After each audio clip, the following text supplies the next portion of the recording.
et bienvenue à cette capsule portant sur la robotique. Aujourd'hui, on se concentre sur la façon de produire un robot qui va nous donner les meilleures chances de gagner les fameux concours de sumo.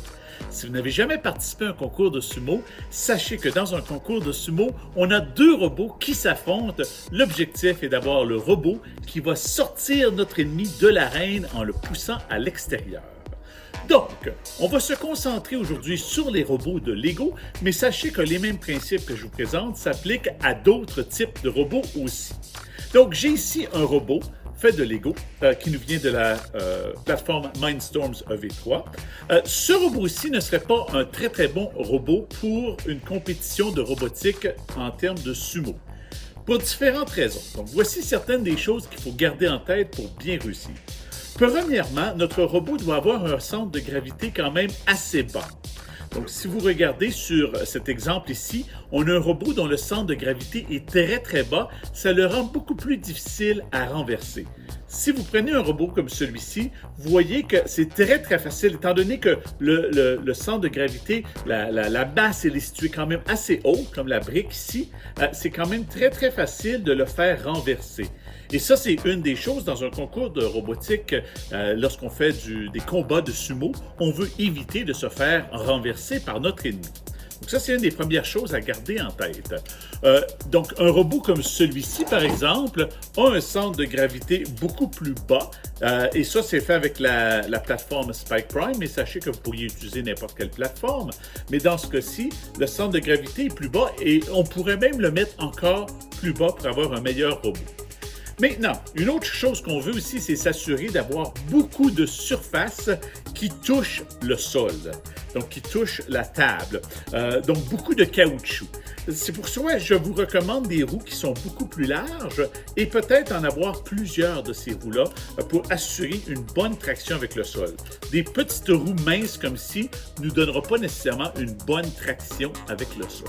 Autre chose aussi, on veut probablement s'assurer de protéger nos roues, protéger les côtés de notre robot. Donc, vous voyez qu'ici, on a commencé à placer des morceaux de Lego tout le tour et on pourrait même en placer vraiment tout le tour pour s'assurer que notre robot est tout à fait protégé. Ça rend ça difficile pour notre ennemi d'accéder au haut. Quand je parle de garder le centre de gravité bas aussi, je veux aussi vous dire que ça serait important d'avoir beaucoup de masse. La plupart des concours vont vous permettre d'avoir jusqu'à 1 kg de masse. Donc, je vous suggère, essayez d'être le plus proche possible. 998 grammes, le plus proche possible d'un kilogramme.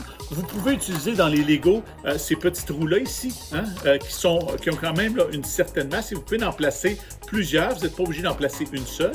Ou Lego a des morceaux comme ça ici. Ça a l'air d'une brique régulière, mais à l'intérieur, il y a une masse. Donc, ça assure là, une masse suffisante pour que le robot ait une grande masse. Il est difficile à déplacer. Pensez à un objet qui a une grande masse, c'est beaucoup plus facile, plus difficile à pousser. Et aussi, si on regarde, lorsqu'il va avoir cette masse-là qui va pousser contre le plancher, ça va assurer une meilleure traction. Voici d'autres stratégies que vous pourriez faire. Vous allez peut-être vouloir placer des plans inclinés. Donc, j'en ai pas sur celui-ci, mais si on place des plans inclinés tout le tour de mon robot, bien lorsque l'ennemi va arriver pour conduire vers ce robot-ci, bien, il va se renverser lui-même sur le plan incliné. Donc, utiliser des plans inclinés, c'est une très bonne solution et je vous suggère ces planchettes de technique-là qui nous permettent d'avoir des plans inclinés. Autre chose qu'on veut peut-être regarder aussi, c'est l'idée d'utiliser les engrenages. Donc, dans les engrenages, vous allez voir que les engrenages nous permettent d'avoir une démultiplication du mouvement. Donc, dans ce cas-ci, par exemple, j'ai une petite roue d'engrenage et une plus grande roue. Si je tourne la petite roue, vous voyez que la plus grande roue ne va pas aussi vite, mais ça la rend beaucoup plus difficile à arrêter. En fait, si je vais dans un cas extrême comme celui-ci, la petite roue tourne et regardez, la grande roue ne tourne presque pas. Ça la rend très difficile à arrêter. Donc, avoir un robot qui est lent, dans une compétition, ça peut être un avantage parce que ça la rend beaucoup plus fort. Donc, j'ai vu beaucoup d'élèves qui vont démultiplier le mouvement en faisant ça ici, en ayant d'une très petite roue d'engrenage à une très grosse. Évidemment, le contraire vous donnerait beaucoup de vitesse, mais ce n'est pas nécessairement ce qu'on cherche.